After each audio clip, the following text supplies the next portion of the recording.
ذکر اللہ سبحانہ تعالیٰ نے ایک بہت بڑا وسیلہ، بہت بڑا ذریعہ رکھا ہے بندے کو اپنے قریب کرنے کے لیے۔ یہ قرب کا ایک وسیلہ ہے جو اللہ پاک نے ہمیں عطا فرمایا ہے کہ جو بندہ یا بندی میرے قریب ہونا چاہتا ہے، میرا قرب حاصل کرنا چاہتا ہے، اس گندی دنیا کے اندر جہاں پر ہزاروں فتنے، ہزاروں فساد، سب سے بڑا فساد مادی فساد ہے اس دنیا کا۔ انسان دنیا کی رونقوں میں، دنیا کے پیسوں میں، مالوں میں گم رہتا ہے، اس کو معلوم نہیں کہ اس کی کتنی قیمتی زندگی اور سانس کس طرح وہ ضائع کر رہا ہے، اور اللہ کی یاد سے غافل رہتا ہے۔ چند عبادات کر کر وہ اس پر خوش ہو جاتا ہے کہ میں نے آخرت کی تیاری کر لی ہے۔ آخرت کی تیاری ان چند عبادات سے نہیں ہوتی دوستو۔ ایک بہت بڑا اللہ سبحانہ تعالیٰ نے ہمیں ٹارگٹ دی ہے، منزل دی ہے، اس منزل کے پہنچنے کے لیے اللہ نے ہمیں زندگی دی ہے، اور پوری زندگی ایک مومن کا یہ مجاہدہ ہوتا ہے کہ اپنی آخرت کی تیاری کرے۔ صرف اس دنیا کے اندر ضروریات زندگی تک انسان اپنے آپ کو محدود رکھتا ہے۔ اللہ والوں نے اس راز کو پایا اور دنیا کو سمجھ گئے، دنیا کو ضرورت تک رکھا، اور انہوں نے اپنی آخرت کی تیاری کے پر کوشش جاری رکھی۔ بڑے بڑے مشائخ، بڑے بڑے شیخ آئے، تشریف لائے، انہوں نے دنیا کو یہی پیغام دیا، اور ہر شیخ کامل جو صحیح شیخ اللہ کی طرف سے مستند ہوتا ہے، وہ یہ اپنا فرض سمجھتا ہے، اپنی ڈیوٹی سمجھتا ہے کہ جو بھی لوگ اس سے، عورتیں یا مرد، منسلک ہو جائیں، اللہ کی طرف سے وہ لوگ منسلک ہوتے ہیں، اس کے ساتھ تعلق پیدا کرتے ہیں، تو پھر وہ اپنے اس تعلق کو نبھاتا ہے، اور اس کی طرف سے یہ جو اللہ نے ڈیوٹی لگائی ہوتی ہے کہ حتی الامکان جو بندے، جو عورتیں، جو مرد اس کے پاس بھیجی ہیں، کس لیے؟ مال کمانے کے لیے نہیں، دولت کمانے کے لیے نہیں، بیماریوں کے لیے نہیں، کس لیے بھیجے ہیں؟ کس لیے بھیجا ہے ہمیں اس انسان تک؟ تاکہ اس انسان سے اپنی آخرت کو سنواریں۔ اور وہ شیخ کامل جو ہوتا ہے، ان کی آخرت کو سنوارنے کے لیے پوری کوشش اور جہد کرتا ہے۔ اس میں سے چند نادان لوگ سمجھ نہیں پاتے، بس وہ پیری مرید تک رہتے ہیں کہ شیخ کے پاس جانے کا مقصد جو ہے وہ پیری مریدی ہی ہے، بس اس سے زیادہ نہیں ہے۔ ان کو معلوم نہیں کہ اللہ نے تمہیں بھیجا ہے ان کے پاس، اور یہ تمہارے لیے بڑا فضل و کرم کا راستہ کھولا ہے تاکہ اس شخص کے ذریعے سے تم اپنی آخرت کو سنوارو۔ اسی لیے اللہ سبحانہ تعالیٰ نے ان لوگوں کی زبانوں پر ایسی باتیں رکھی ہوتی ہیں کہ جو سمجھدار لوگ ہوتے ہیں ان باتوں کو اپنا لیتے ہیں، اور فوراً ان کی زندگی جو ہے بدلنا شروع ہو جاتی ہے، اور آخرت کی طرف چلنا شروع ہو جاتے ہیں۔ لیکن وہ لوگ جو اس بات کو نہیں سمجھتے، وہ سطحی طور پہ پیری مریدی ہی سمجھتے ہیں اس کو، تو وہ دنیا کے اندر ہی گم رہتے ہیں، اور اس سے کوئی فائدہ نہیں اٹھاتے آخرت کو بنانے کا۔ اللہ تعالیٰ نے ایسے مشائخ کے زمانوں پر وہ اثرات اور وہ قوت دی ہوتی ہے ان کے لفظوں کے اندر، کیونکہ یہ نبی والا کام اور رتبہ ہوتا ہے کہ اس مخلوق کو اپنی باتوں سے صحیح کرے، اور جو صحیح مریدین ہوتے ہیں اور عورت ہوں جو مرد، ان کے دل پر جا کر وہ بات لگ جاتی ہے اور اپنی زندگی کو وہ اس کے مطابق گزارنا شروع کر دیتے ہیں۔ اللہ سبحانہ تعالیٰ نے مجھ کو عید پہ کرم فرمایا تھا اور مجھے بھی اپنے فضل و کرم سے ایک شیخ کی صحبت میں بھیج دیا۔ جیسے آپ حضرات اللہ کے فضل و کرم سے کسی شیخ کی صحبت میں آئے ہیں، میں بھی آپ ہی کی طرح ایک شیخ کی صحبت میں گیا تھا،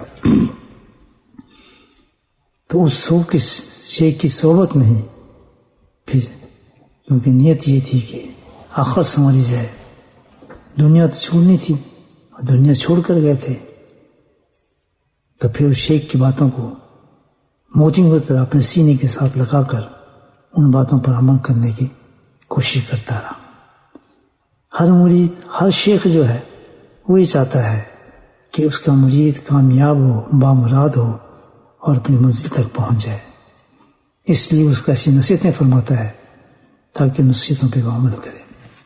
میرے حضرت نے بھی الحمدللہ مجھے نہ صرف زبانی نصیحتیں فرمائی بلکہ تحریری بھی، کیونکہ اس زمانے میں ٹیکس تھا، نہ ٹیلی فون تھا، نہ ایسی چیزیں تھیں، تحریری الحمدللہ مکتوبات کے اندر وقتاً فوقتاً میری نصیحت فرماتے رہتے تھے۔ تو بڑی قیمتی باتیں تھیں کہ میں نے ان کو قبول کیا۔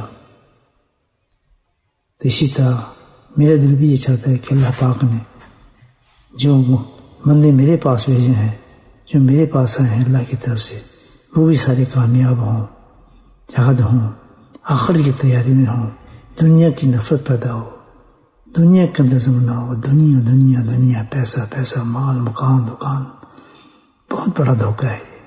اور پھر اس لائن کو اختیار کرنے کے بعد پھر بھی آدمی اسی کام پہ لگا رہے۔ ضروری زندگی کی تک ضرور اس کو قابو رکھیں اپنے ساتھ، کوئی حرام کاری نہ ہو، بے ایمانی نہ ہو، نمازیں قضا نہ ہو، نمازوں کا دھیان ہو، عبادات کا دھیان ہو۔ تو حضرت گرامی قدر وقتاً فوقتاً مجھے تحریر خط کے اندر نصیحتیں فرماتے تھے، اور جو بڑی قیمتی چیز تھی میں ان کو پڑھتا ہوں اور پھر دیکھتا ہوں، اسی پہ عمل کرتا ہوں۔ میرا دل کیا کہ آج میں بھی آپ کو جو سب سے پہلا خط حضرت نے مجھے بھیجا تھا یہاں آنے کے بعد، پہلی نصیحت کی عزت کی کہ جب میں آپ ان سے جدا ہو کر اس ملک میں آیا ان کے حکم کے مطابق، تو جو نصیحت مجھے فرمائی تو میرا دل کرتا ہے کہ کیونکہ وہ صرف ایک انسان کے لیے نصیحت نہیں تھی، وہ تو مانندہ قرآن سمجھیں کہ قرآن ہر ایک کے لیے اترتا ہے۔ تو جب آپ اپنے شیخ کی زبان سے یہ بات سنتے ہیں تو اس میں نور اور نور ہو جاتا ہے۔ تو میرا دل کرا کہ میں وہ نصیحتیں آپ کو بتاؤں تاکہ آپ بھی شاد اور کامیاب ہو جائیں، ان باتوں پہ عمل کریں جو آپ کا شیخ آپ کو بتا رہا ہے۔ حضرت کا یہ پہلا خط تھا جو مجھے حضرت نے تحریر فرمایا، اور اس طرح فرمایا، بسم اللہ الرحمن الرحیم، بخدمت شریف عزیزم مخلص جناب فاروقی صاحب سلمہ ربی، السلام علیکم ورحمۃ اللہ وبرکاتہ۔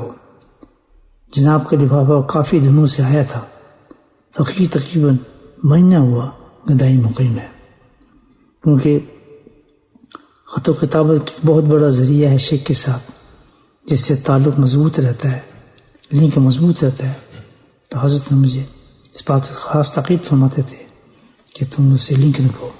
تو آج کے اس دور کے اندر اس لنک کو قائم کرنے کے لیے میں نے جو طریقہ اختیار کیا ہے وہ تزکیہ شیٹ کا ہے۔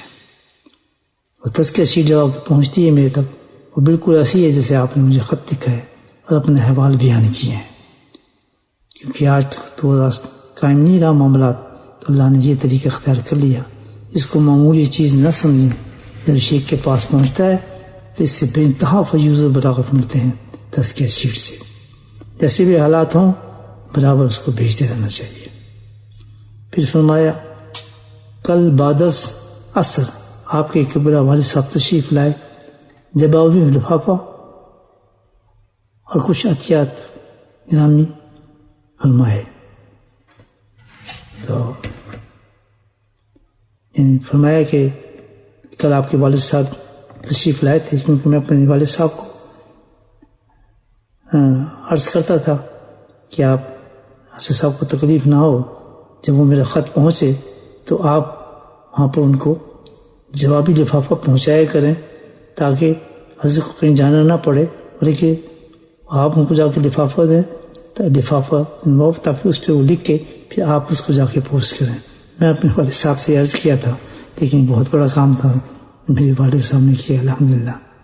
تو وہ آپ فرما رہے ہیں کہ بعد ازر کے آپ کے والد کے بعد تشریف لائے تھے، اور جوابی لفافہ مجھے میں نے بتایا نا میں بھیجتا تھا تاکہ حسن مجھے جواب اس میں دیں، آپ کو تکلیف نہ ہو، جائیں اور لفافہ لائیں۔ یہ ادب شیخ ہے، یاد رکھیں، اس کا بہت خیال رکھیں کہ شیخ کو کسی قسم کی اس کو زحمت نہیں دینا چاہیے۔ اور یہ میں تعویذ بنا کے بھیج دیا، اب کتنی ذمہ داری آپ تعویذ بنائے، پھر وہ پایا جائے، آپ کو پوسٹ کرے، پانی پوسٹ کرے، یہ آداب ہیں، ان چیزوں سے ترقی ہوتی ہے۔ اس میں بتا رہا ہوں کہ شیخ یہ مرید کی ترقی کس طرح ہوتی ہے، جس قدر آداب ہوگا۔ مجھے کس نے سکھائے؟ تو اللہ نے بتا دیے تھے، اور کون میری تربیت کرتا تھا؟ تو میں نے اپنے والد کو یہ عرض کی تھی، بہت بڑی بات تھی والد سے کہنا، یعنی ہمارا تعلق والد سے بہت ہی ادب والا تھا کہ کس طرح میں گاؤں صاحب کو، لیکن میں اپنے والد سے زیادہ اپنے شیخ کو سمجھتا تھا۔ میں سمجھتا تھا کہ میرے والد صاحب نے یہ کام کیا تو انشاءاللہ ان کی بخشش کا ذریعہ بن جائے گا۔ تو میں نے کہا آپ یہ مہربانی فرمائیں، میں نہیں چاہتا میں خط لکھوں حضرت کو، وہ پھر خط لکھ کے خود پوسٹ کرنے جائیں، کسی کو کہیں اس پہ لفافے ٹکٹ لگائیں، مجھے پسند نہیں ہے کہ میرے شیخ کو اتنی بھی تکلیف ہو۔ تو میں عرض کرتا تھا اپنے والد صاحب سے کہ آپ جا کے میں آپ کو بتا دیا کروں گا، آپ لفافہ دیا کریں، آپ ہی پوک کریں۔ اس کا ذکر کیا ہے کہ وہ کل بعد نماز عصر کے آپ کے قبلہ والد صاحب مسجد میں تشریف لائے، جوابی لفافہ دیا اور مبلغ کچھ ہدیہ گرامی جو آپ جناب کی طرف سے آیا تھا وہ مجھے عطا فرمایا۔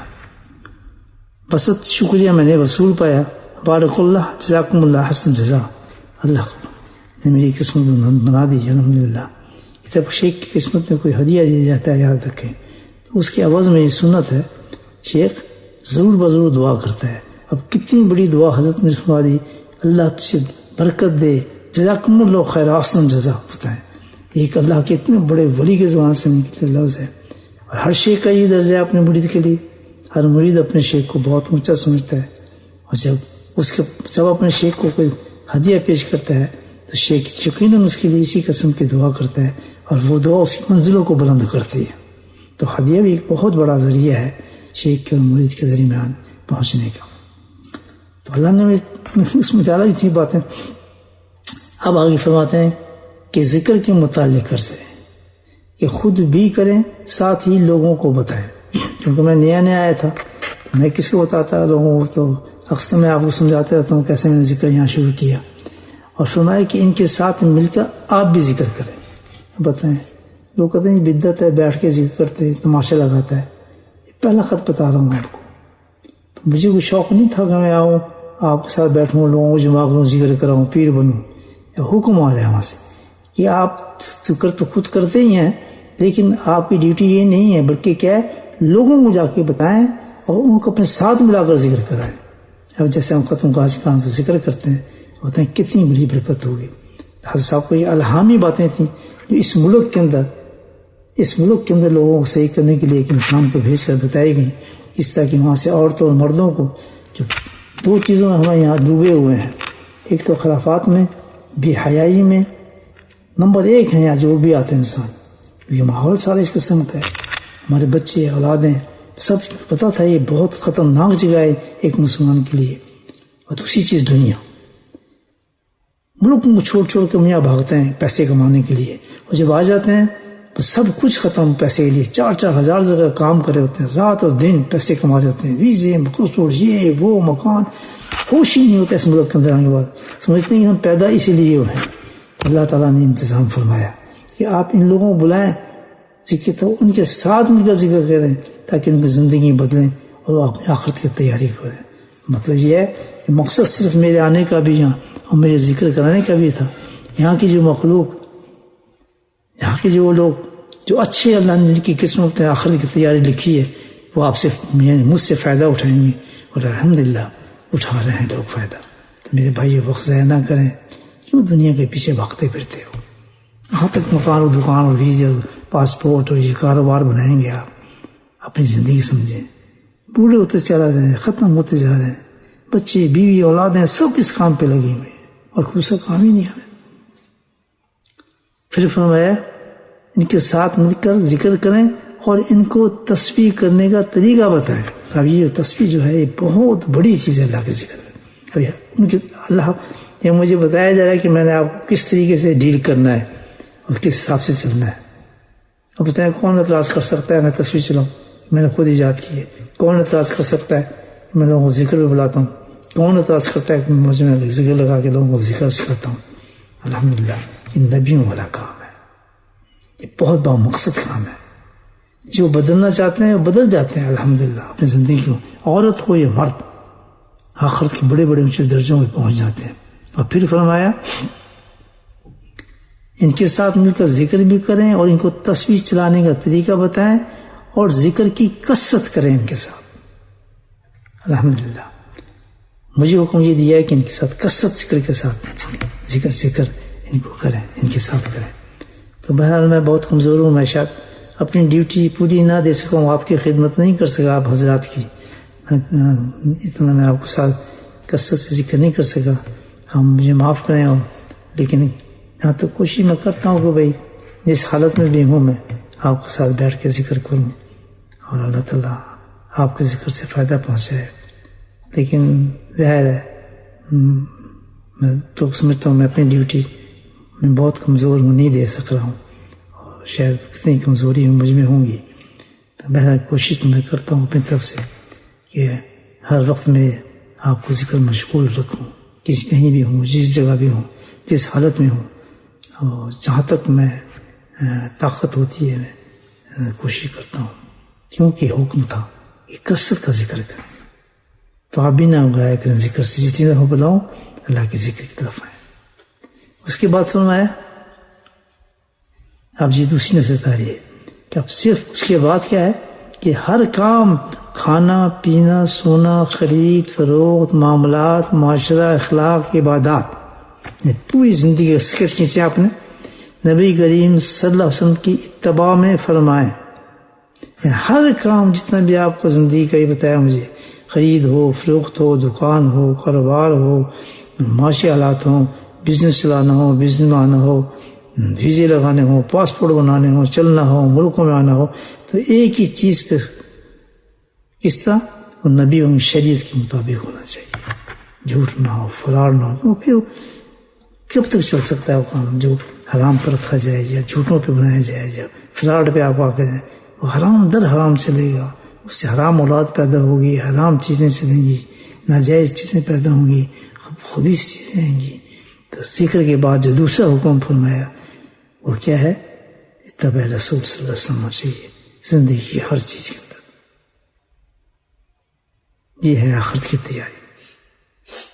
پھر فرمایا کہ صورت سیرت نبی والی بنے، صرف صورت ہی نہ ہو کہ ہم نے امامے پہن لیے، داڑھی پہنے، سفید لباس پہن لیا، تو اس میں یہ ہوتا ہے کہ لوگوں کی اس میں توجہ حاصل کرنے کے بھی معاملات بن جاتے ہیں۔ لوگ ہمیں دیکھیں گے، دیکھو جی نیک امام پہن، دیکھو جی داڑھی رکھیں گے، دیکھو جی سفید لباس پہنے، دیکھو جی کتنے نیک ہیں۔ تو اسی لیے فوراً فرمایا سیرت بھی نبی والی بنائے، یعنی جیسے اوپر صاف ہیں اندر سے اخلاق بھی آپ کے نبی والے ہوں۔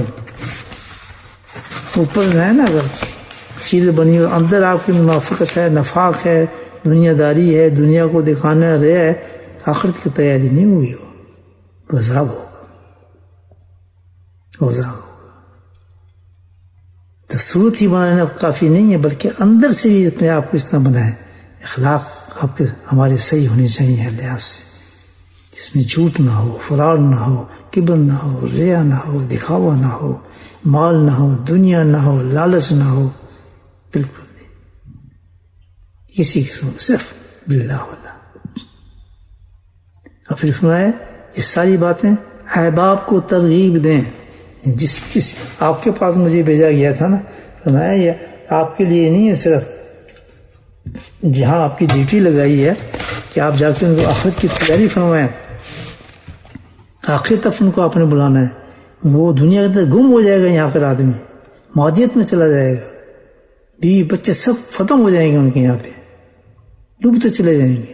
تو فرمایا یہ باتیں جو ہیں احباب کو ترغیب، ان تمام باتوں کی آپ نے اب تبلیغ کرنی ہے ان کو، یہ آپ کا کام ہے، تبلیغ کر کے دکھائیں۔ کتنا بڑا مشن دیا اللہ پاک نے مجھے، ترغیب کر کے دکھائیں۔ تو یہ جو ہے نا شیخ بننا ہو، پیری مریدی، یہ کوئی عام چیز نہیں ہے۔ تو ہر آدمی کہتا ہے میں شیخ بن گیا، شیخ فلاں فلاں فلاں فلاں۔ جی میں پہلا خط بتا رہا ہوں آپ کہ کس سے اپنے مرید کے بارے میں شیخ بتاتا ہے۔ احباب کو ترغیب دیں، یہ نہیں صرف آپ یہ کر رہے ہیں تو آپ بس بیٹھ کے بڑا چلے کھینچ لیے۔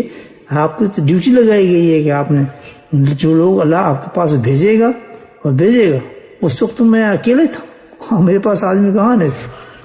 اب دیکھیں کتنے آدمی آپ دیکھتے ہیں، ان تمام آدمیوں کو اللہ نے آپ کے پاس بھیجا ہے، اور یہاں اس ملک کے اندر پوری وسطی دنیا میں آپ نے ان کے اخلاق کو سنبھالنا ہے، یعنی کچھ کیا کرنا ہے کہ بھائی ان کو آپ نے اس تمام اتباع رسول، اتباع نبی پر لے کر آنا ہے اور اندر کو صاف کرنا ہے۔ تو میرا صحیح دوست اور مرید تو وہی ہے نا جو اپنی صورت بھی اور سیرت بھی اللہ والے بنائے، اخلاق اچھا ہو، لڑائی ہو جائے معاف کر دے، صبر ہو، شکر ہو، بدلے نہ لیے جائیں، گھروں کے اندر سکون ہے، گھبراہٹ نہ ہو، معافی کا جذبہ پیدا کریں، اپنے لیے، اپنے اولادوں کے لیے، گھر کے لیے ان کو سکون بخشیں۔ یہ نبی پاک میں سیرت تھی۔ تو صورت بنائے پھر رہے ہیں، برقعے پہنے پھر رہے ہیں، نقاب پہنے پھر رہے ہیں، اندر نہ اخلاق ہے، نہ سیرت ہے، نہ کچھ، جگڑے ہیں، 6 مہینے سے ملتے نہیں، کسی کو سلام دعا نہیں ہے رشتے داروں میں آپس میں، یہ نہیں۔ تو فرمایا احباب کو ترغیب دیں، اسی تبلیغ کرنی ہے آپ نے بھائی، مجھے فرمایا جب تبلیغ کرنی ہے تو اللہ کہتا ہے مدد میں کرتا ہوں انسان کی تبلیغ میں۔ اور پھر جو اصلی چیز بتائی، اپنے پورے حالات لکھتے رہیں، سبحان اللہ۔ اب یہ ایک بہت بڑی چیز ہے تاکہ مرید کا پٹا نہ کھل جائے کہ اس کے بہت بڑے کام پہ لگا ہے، یہ نہ ہو کہ اس کا پٹا کھل جائے، بس وہ اپنے آپ کو شیخ سمجھنے لگے، اپنے مقصد کو بھول جائے، اور جب اس کے پاس لوگ آنا شروع ہو جائیں تو اپنے دوسرے کام کی طرف لگ جائے۔ تو فرمایا کنٹرول کرنے کی بہت سخت ضروری ہے کہ اپنے حالات کو، اپنی کنڈیشن کو اپنے شیخ کے سامنے ہر وقت پیش کرنا چاہیے، ہم پورا کانٹیکٹ رکھنا چاہیے۔ اسی لیے جو ہمارے یہاں تزکیہ شیٹ ہے، تاکہ پھرے نہ آدمی، ادھر ادھر نہ ہو، شیخ کنٹرول میں رکھے، جوتے مارے اس کو، سختی کرے اس کے ساتھ، اس کو بتائے، اس کو بلائے، اس کو سمجھائے۔ دیکھتے نہیں آپ، 1.5 2 گھنٹہ بیٹھتا ہوں میں ظہر کے بعد، لوگوں کو بلا کر سمجھاتا ہوں، کیوں؟ اس لیے کہ حکم آیا مجھے کہ آپ نے ترغیب دینی ہے ان کو۔ تو اپنے پورے حالات مجھے رکھتے ہیں، ہر مرید کو چاہیے کہ اپنے کنڈیشن حوال کو لے کے، یہ نہیں تو ذکر سیکھے چلے گا، ذکر سیکھ کے نہیں ہم بس اللہ کو مل گیا ہمیں، یہ کہاں کی باتیں بھائی؟ ایسے ملتا ہے کوئی اللہ؟ مجاہدہ سے ملتا ہے، سب سے بڑا مجاہدہ جو ہے وہ شیخ کے ساتھ تعلق کو لے کر چلنا ہے، ورنہ تو کامیاب نہیں سکتا۔ اب آگے فکر فرماتے ہیں بہت بڑا، جتنا رابطہ محبت اعتقاد اپنے شیخ سے ہوگا اتنی فیضات برکات بڑھیں گے۔ یہ ہے مین نقطہ مجھے جو بتایا، مجھے حکم دیا جا رہا ہے، اور اس طرح میں اپنے مریدوں کو یہی عرض کرتا ہوں، بتاتا ہوں، میں اپنی تک نہیں بتاتا، مجھے پتہ ہے کہ اس رابطے سے، محبت سے، اعتقاد سے شیخ سے کیا کچھ ملتا ہے۔ مطلب تمام فیوز اور برکات اس پر منحصر کرتے ہیں کہ جس قدر آپ کو اپنے شیخ سے محبت ہوگی اور اعتقاد ہوگا. محبت اس کا نام نہیں بس میں تو عاشق ہوں. محبت پریکٹیکل ہوتی ہے. اتنا جان مال وقت آپ اپنے شیخ کے لیے قربان کرتے ہیں. قربانی کا نام محبت دوستو. میں جی عاشق پکا عاشق میں تو بڑا محبت ہے دل میں بڑی محبت ہے. یہ محبت نہیں ہے. اللہ آزماتا ہے. وَلَنَّبْلُوَنَّكُمْ بِشَيْءٍ مِّنَ الْخَوْفِ وَالْجُوعِ وَنَقْصٍ مِّنَ. اللہ کہتا ہے میں بھی آزماتا ہوں لوگوں کو. ان کے ایمان کو آزما نہیں لیتا, آگے ترقی نہیں دیتا ہوں کسی کو. قرآن میں اللہ تعالیٰ فرماتا ہے ایمان کو آزماتے ہیں اللہ تعالیٰ. تو محبت یہ ہے کہ وقت ایسے آتے رہتے ہیں جان سے مال سے ہر چیز سے انسان قربان کرتا ہے اپنے شیخ پر جو کچھ بھی ہو. عجیب عجیب حالات ہیں بزرگوں زندگی میں. دیکھیں اپنی بیٹی تک حضرت فضل قریشی کو پیر غفار رحمۃ اللہ نے اپنی بیٹی دے دی کہ آپ کی خدمت کریے, آپ ضعیف ہیں, میں اپنی بیٹی کی شادی آپ سے کرتا ہوں. کہ بھائی میں ضعیف آدمی ہوں, مجھے کہتی اس کی تو ابھی تو ضرورت ہے آپ کو. ہماری اماں جی جو تھیں دوسری اہلیہ تھیں وہ پھر عبدالغفار تھے, بہت بڑے عاشق تھے وہ حضرت کے. تو یہ مثالیں ایسی ہیں کہ خود بخود انسان جب اللہ کو پاتا ہے تو اس میں محبت کے جذبات پیدا ہوتے ہیں کیونکہ اس سے اللہ ملنا ہوتا ہے.